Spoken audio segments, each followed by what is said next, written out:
En 2019, la communauté scientifique découvre pour la première fois ce graphique qui retrace 150 ans de recherche scientifique. Ce que vous voyez sur ces images, c'est un réseau qui connecte des centaines de milliers de découvertes réalisées depuis 1880. Chaque point représente une publication scientifique, et 2 points sont liés si la première découverte a servi d'inspiration pour la deuxième. Les couleurs correspondent à différentes disciplines, en bleu pour la médecine, en jaune pour l'astronomie, en vert pour la physique. Et on voit beaucoup de choses intéressantes. Dans cette vidéo, je vous propose de nous plonger dans la dynamique sociale de la recherche scientifique. Comment naissent les grandes découvertes? Comment les chercheurs s'influencent-ils mutuellement? Comment fonctionne cette forme d'intelligence collective? Ces questions sont devenues aujourd'hui un champ de recherche très actif qu'on appelle la science de la science. Quand la recherche scientifique se prend elle-même pour objet d'étude, ça donne des résultats très étonnants.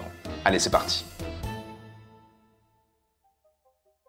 Alors ça, c'est une lettre qui a été envoyée en 1677 par Isaac Newton à John Collins, qui est un mathématicien anglais de l'époque, où il discute de la concavité des lentilles de télescope. Alors c'est beaucoup trop difficile à lire et en plus c'est super technique, mais on voit bien à la fin la petite signature de Newton, et ça, c'est quand même très cool. Pendant des siècles, les chercheurs communiquaient de cette façon, en s'envoyant des lettres. Faut bien comprendre que la recherche scientifique, c'est pas juste des gens qui font des petites expériences dans leur garage. C'est surtout un énorme travail de communication. Chaque chercheur doit savoir ce que les autres sont en train de faire, ce qu'ils ont découvert, comment ils ont fait, ce qui marche et ce qui marche pas. C'est vraiment un truc collectif, sinon on tourne en rond. Par exemple, la fameuse théorie de la relativité d'Einstein, elle n'aurait pas existé si Newton n'avait pas construit les bases de la gravitation avant lui, qui lui-même s'est appuyé sur les lois de Kepler et ainsi de suite. Il y a une sorte de cheminement dans la pensée scientifique. Et c'est ça qui nous intéresse aujourd'hui. Comment une découverte va en entraîner une autre? Alors pour bien vous expliquer, je vais commencer par un petit historique du fonctionnement de la recherche scientifique. Vous allez voir, c'est très intéressant. Au XVIe, XVIIe siècle, avant l'invention d'Internet, du téléphone et même des trains, la communication à distance, c'était pas évident. Et donc les chercheurs de l'époque, pour parler de leurs découvertes, ils entretenaient des correspondances. Ils s'écrivaient des lettres, beaucoup de lettres. On appelle ça parfois l'université invisible, un immense réseau de communication scientifique en peer-to-peer, où les chercheurs s'échangent des idées, des inspirations et des nouvelles découvertes par courrier interposé. C'est pas super pratique, mais à l'époque, c'est tout ce qu'on avait.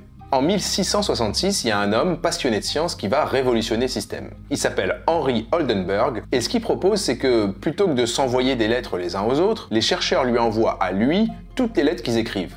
Et il va ensuite se charger de les publier dans un journal que tout le monde recevra par la poste. Il veut en quelque sorte centraliser la communication scientifique, pour que ce soit plus facile.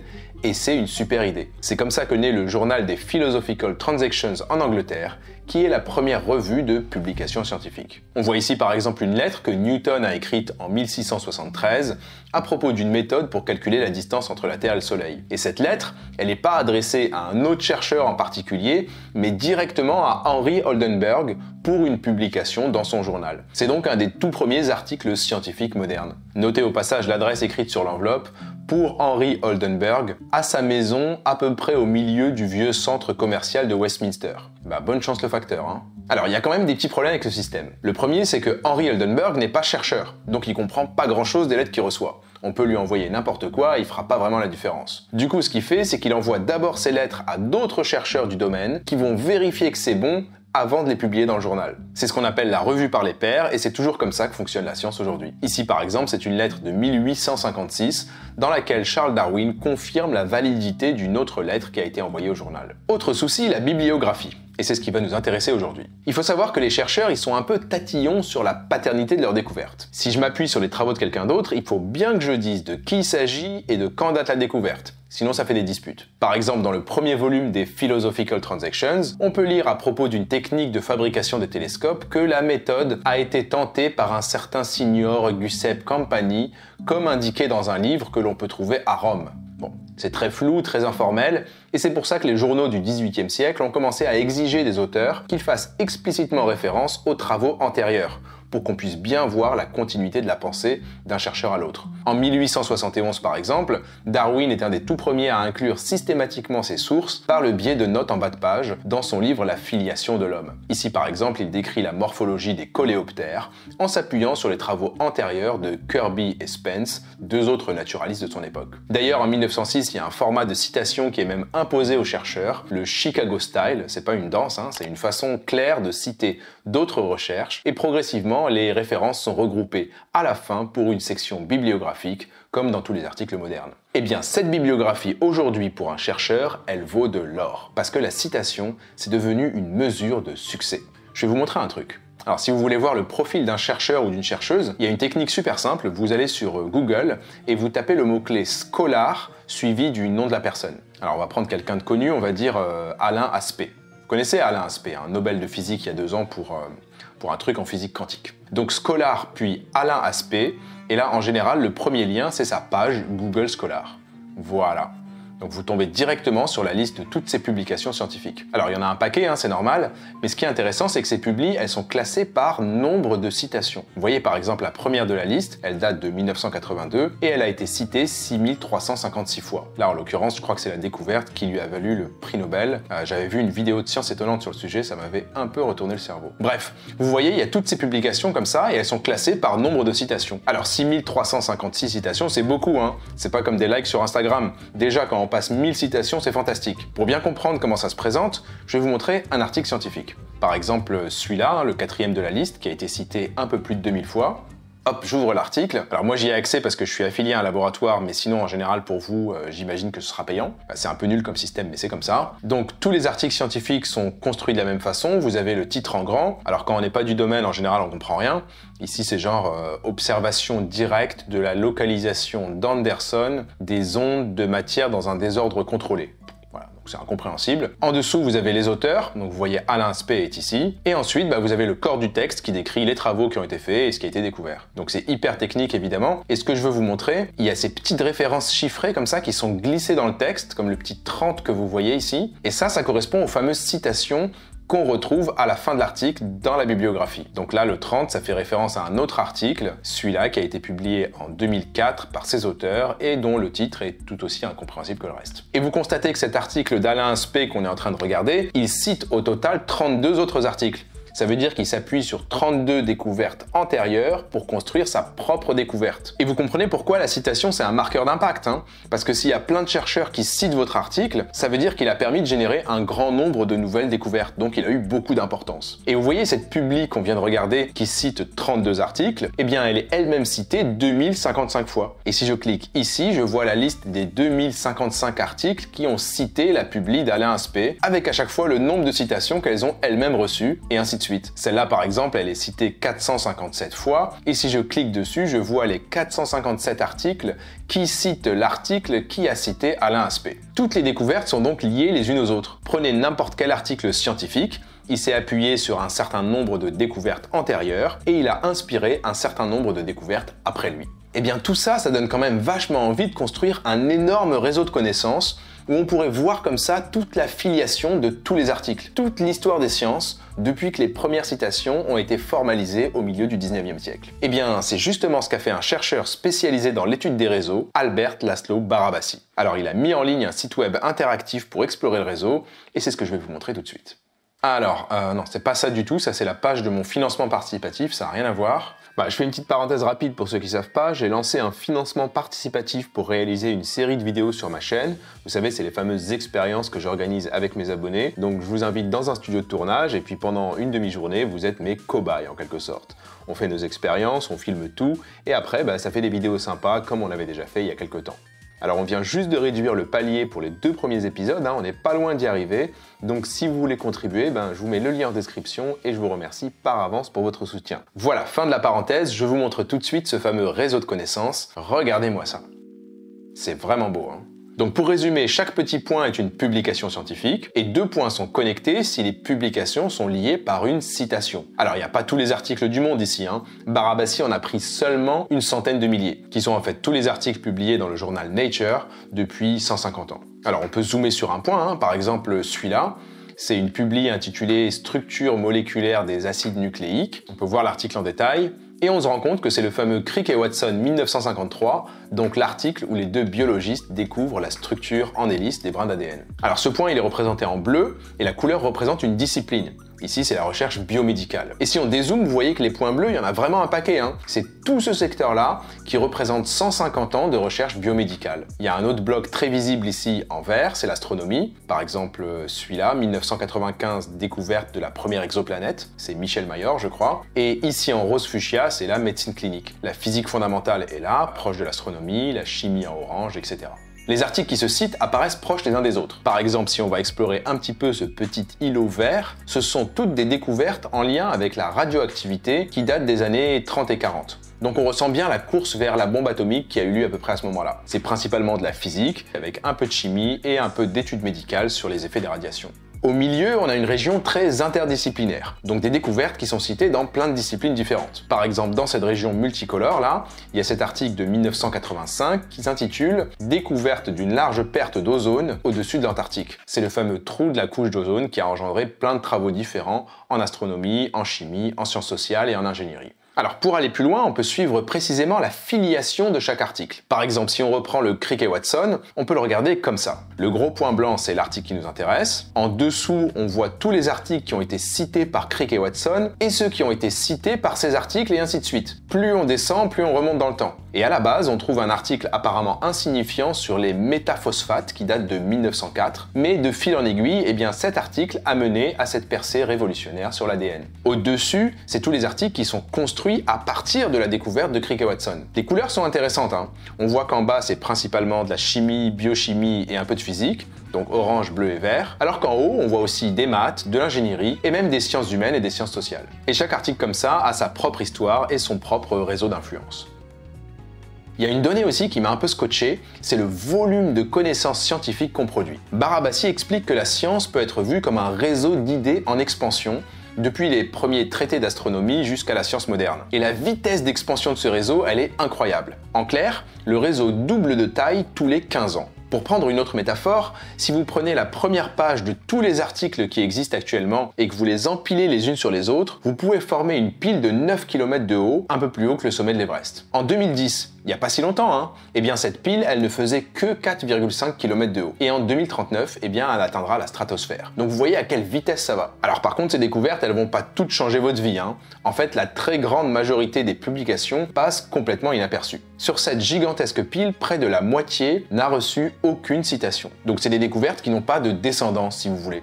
On découvre un truc et ça s'arrête là. Si on prend les articles qui ont reçu moins de 10 citations, donc très modestes, eh bien ça fait 75% de toute la science. Et les super découvertes qui cumulent plus de 10 000 citations, eh bien c'est seulement 0,0001% de notre connaissance. D'ailleurs, la publication qui trône tout en haut de cette pile, celle qui a eu le plus d'impact de toute l'histoire des sciences, elle a été citée 305 148 fois. C'est délirant. Alors on va regarder tout de suite ce que c'est, hein. Ça doit être une découverte de malade. Et en fait, pas vraiment. Cette publication record, c'est un obscur papier de biochimie publié en 1951 qui présente une méthode pour isoler une protéine dans un liquide. On est un peu déçu. Mais en fait, cette méthode, on n'en a jamais vraiment entendu parler, mais elle est révolutionnaire parce qu'elle est utilisée partout et tout le temps dans les labos de biochimie. Et en réalité, dans le top 100, il n'y a presque que des papiers méthodologiques. Il faut descendre à la 23e position pour trouver une première publi qui n'est pas une méthode, ici la découverte des nanotubes de carbone en 91. Si on veut par exemple englober toutes les découvertes qui ont reçu un prix Nobel, eh bien il faut prendre environ les 10 000 premiers articles de la pile. Le problème toutefois, c'est que cette augmentation effrénée du volume de publications scientifiques a finalement assez peu d'effet sur le nombre de grandes découvertes scientifiques. En fait, la partie basse de cette pile de connaissances, donc les projets plus modestes qui sont presque pas cités, eh bien elle gonfle proportionnellement beaucoup plus vite que la partie haute de la pile qui correspond aux grandes découvertes. Et ça, c'est probablement dû à la pression qui est imposée aux chercheurs aujourd'hui pour publier. Les jeunes ont souvent des contrats un peu précaires et sont obligés de remplir leur liste de publications le plus vite possible. Alors dans ces conditions, évidemment, un jeune chercheur a plus intérêt à multiplier les petits projets pas trop risqués plutôt que de se lancer dans une idée incroyable qui risque d'échouer. Le système favorise donc la quantité au détriment de la qualité. Alors tout ça nous mène à une question importante. C'est quoi la recette d'une grande découverte? D'où elle arrive exactement? Est-ce que c'est juste un petit coup de génie aléatoire ou est-ce qu'il y a quelque chose de plus prédictible qu'on pourrait comprendre en observant ce réseau? Alors évidemment il n'y a pas de réponse claire, hein, mais on a quand même quelques indices intéressants. D'abord, les grandes découvertes sont souvent placées dans une région du réseau où plusieurs disciplines se croisent. Statistiquement, les avancées qui ont eu le plus d'impact sont celles qui citent des articles qui viennent d'une autre discipline. Par exemple, une découverte de sociologie qui cite un travail de neurosciences. Sur ce graphique par exemple, on voit que plus une publi s'inspire d'un grand nombre de disciplines différentes, plus elle aura un impact important. On peut même regarder beaucoup plus finement quelles sont les combinaisons disciplinaires qui marchent bien. C'est ce qu'on voit sur ce graphique un peu compliqué.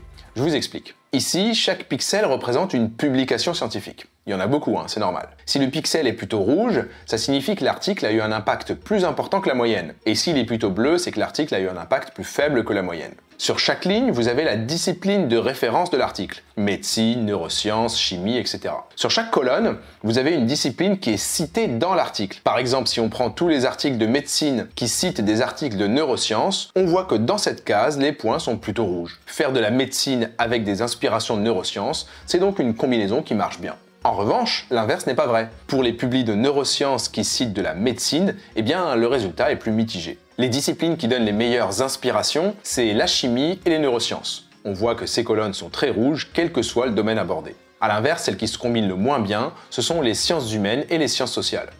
Le long de la diagonale, on voit que les résultats ne sont pas terribles. Ce sont les articles d'une discipline qui ne citent que des travaux de cette même discipline. Le pire étant les recherches en sciences humaines qui ne citent que d'autres recherches en sciences humaines. Là, c'est tout bleu.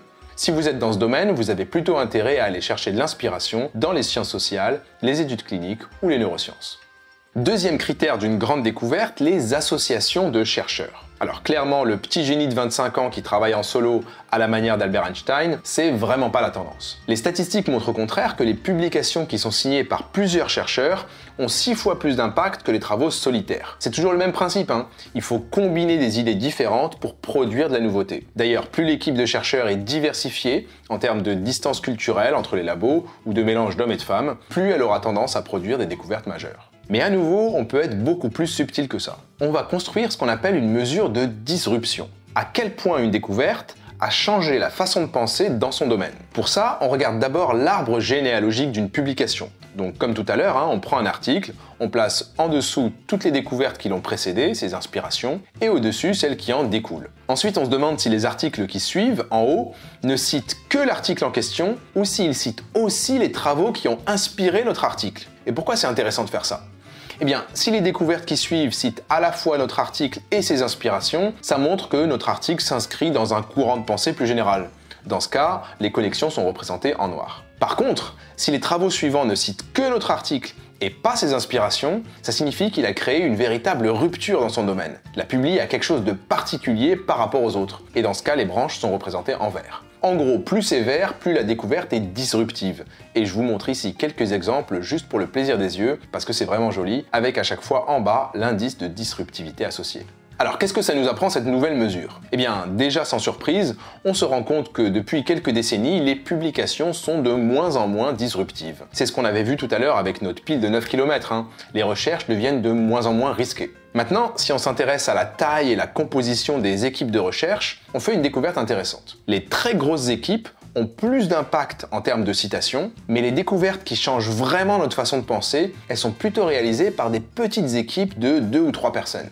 Prenez par exemple le boson de Higgs. Ce sont des petites équipes de chercheurs qui l'ont imaginé pour la première fois dans les années 60. En revanche, pour confirmer l'idée expérimentalement, il a fallu des milliers de scientifiques qui bossent ensemble. L'idée de départ, c'est une petite équipe avec des échanges rapides. La réalisation, c'est une grosse équipe interdisciplinaire. D'ailleurs, pour créer des ruptures, ça marche encore mieux si les membres de cette petite équipe ont publié ensemble pendant toute leur carrière. C'est ce qu'on appelle en anglais des life partners, donc des partenaires pour la vie, c'est-à-dire des esprits qui restent sur la même longueur d'onde pendant une longue période de temps.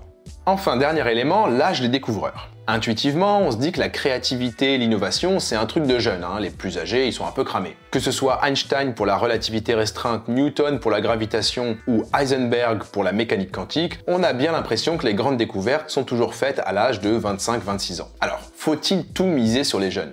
Eh bien, on peut répondre à cette question avec nos données. La méthode est simple. On prend toutes les publications d'un chercheur et on les range dans l'ordre chronologique avec une hauteur proportionnelle à l'impact de cette publication. On obtient une sorte d'électrocardiogramme, une ligne de vie représentant les hauts et les bas de la vie d'un chercheur. Donc par exemple ici, ce scientifique a fait ses plus belles découvertes à peu près au tiers de sa carrière. Si on fait ça pour des milliers de chercheurs et qu'on représente toutes les carrières côte à côte, on obtient ce graphique de toute beauté Et on n'a plus qu'à regarder statistiquement si les chercheurs sont plus inspirés en début ou en fin de carrière. On obtient ce graphique très explicite. Donc horizontalement, vous avez le temps écoulé depuis le début de la carrière et verticalement, vous avez la probabilité de publier son meilleur article à ce moment-là. Et on voit qu'effectivement, les plus grandes découvertes d'un chercheur ont beaucoup plus de chances de se produire au début de la carrière, dans les 10-20 premières années, plutôt qu'à la fin. Faut-il pour autant mettre les vieux au placard? Eh bien non, pas du tout. Il manque quelque chose d'essentiel dans ce graphique, c'est un contrôle. Et vous allez voir que ça change tout. Si on représente par exemple en même temps la productivité des chercheurs, donc combien d'articles ils publient par an, on obtient exactement la même courbe.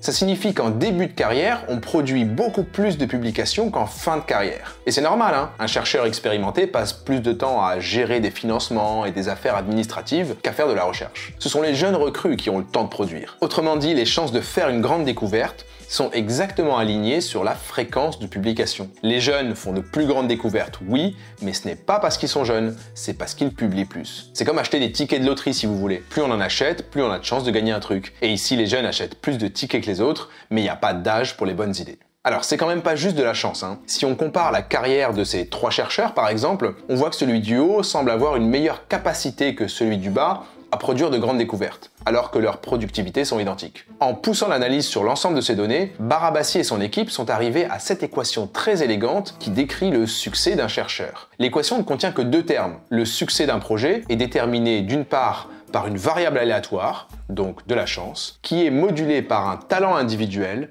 propre à chaque chercheur. Mais ce talent, il n'est pas lié à l'âge de la personne. Voilà, donc pour résumer, on n'a pas encore décrypté tous les mystères de l'innovation et de la créativité. Notez d'ailleurs que ce sont des recherches très récentes, hein, la plupart ont moins de 5 ans, donc on est seulement au début de ce nouveau champ disciplinaire. On comprend déjà qu'il ne faut pas travailler tout seul, qu'il faut des équipes diversifiées en termes de culture, de genre et d'âge, qu'il faut croiser les disciplines au maximum, que les jeunes n'ont pas le monopole de la créativité, et que la chance joue quand même un rôle très important. En tout cas, vous l'avez compris, la science est un travail collectif où chacun s'appuie sur les découvertes des autres. Dans cette lettre d'ailleurs, Isaac Newton écrivait le 5 février 1675 à Robert Hooke cette fameuse phrase « Si j'ai pu voir plus loin, c'est parce que je me tiens sur les épaules d'un géant ». Allez, ciao!